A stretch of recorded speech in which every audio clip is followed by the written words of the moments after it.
কাবা ঘরের একজন কালো ইমাম আছে, নাম ইমাম আল কালবানি। উনি লন্ডনে একটা ইন্টারভিউতে বলেছেন, আমার মায়ের বদ্দুয়া আমাকে কাবা ঘরের ইমাম বানিয়েছে।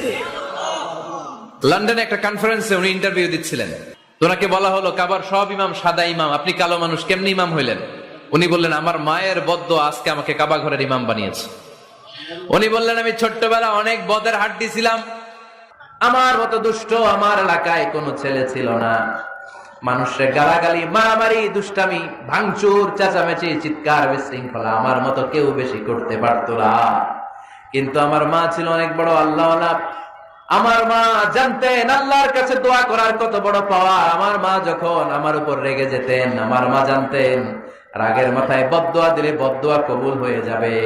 এজন্য যখনই আমি বেশি দুষ্টামি শুরু করে দিতাম, আমার মা রেগে আমারে বদদোয়া দিয়ে বলতেন, আল্লাহ তোরে হেদায়েত দেখ, আল্লাহ তোরে কাবা ঘরের ইমাম বানায়া দে।